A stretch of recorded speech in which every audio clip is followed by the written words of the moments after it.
Hi there. I wanted to talk today about the attitude of gratitude. Now, when we think of gratitude, we think of that feeling of appreciation, of thankfulness for something that we have or that we've been given. It's generally a positive feeling, a good feeling. And generally, we think about being grateful after we've been happy about something. That gratitude follows happiness.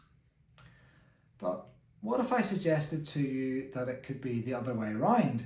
That if we're grateful, then we'll be happy, and that happiness follows gratitude. Now, that's not as daft as it might at first seem, because it's based on a good degree of scientific evidence. Let me tell you about a research paper done in 2003 by two US psychologists called Emmons and McCulloch. And what they did is they got three groups and they gave them a task. Now, the first group or cohort were tasked with writing down three things every day that they were grateful for. The other group had to write down three things that were a hassle or an annoyance. And the third group had to write down something that they were neutral about, had no strong feelings about. At the end of that 21-day study period, what the authors found was that the group that had practiced the gratitude every day for 21 days were found in subjective testing to be much happier than the other two groups.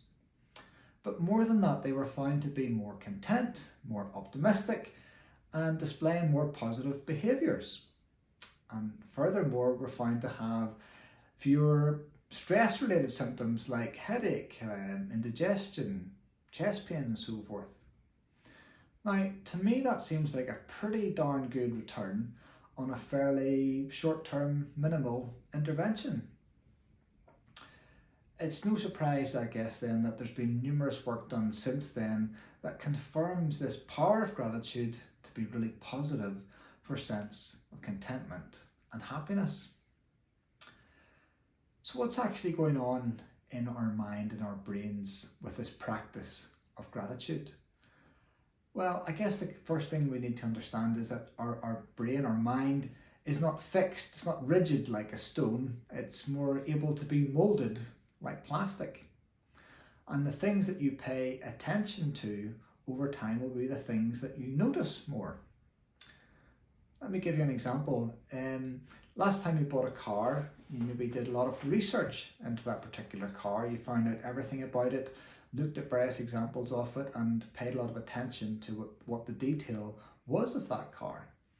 Let's say it's a Ford Puma, and next time you're out on the road, you'll start noticing lots of Ford Pumas. There's one, and there's one. I didn't realise there were so many Ford Pumas on the road. Well, there aren't more Ford Pumas on the road. You're just noticing that they are there because you paid attention to that particular car.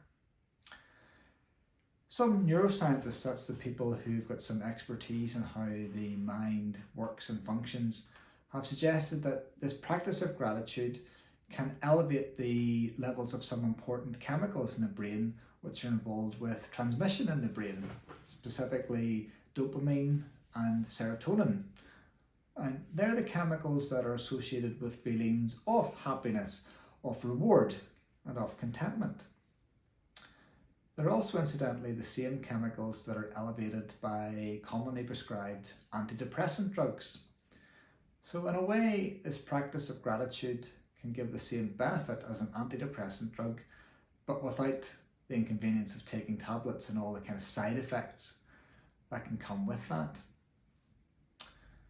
Now, I guess you might say, well, I've got nothing to be grateful for. Today's been pretty rubbish, actually. Well, what I would suggest is there's always something to be grateful for. Perhaps just something like turning on your tap and clean, fresh water comes out. You could be grateful for that. Or opening your kitchen cupboard and there's food to eat. Could be grateful for that. Or when you go to bed tonight, there'll be a roof over your head and you could be grateful for that. It's a bit like, I suppose, when you go to the gym and exercise regularly, you will build a strong muscles over time. With this practice of gratitude, you're building that resilience, that resistance, and elevating your own sense of contentment and perhaps even joy. So why not give it a go yourself?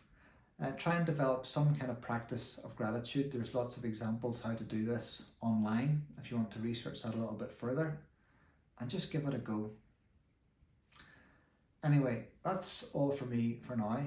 If you'd like to find out any more about my coaching work, please go to CJ Lightbody Coaching. In the meantime, thanks very much for watching. Take care and all the best for now.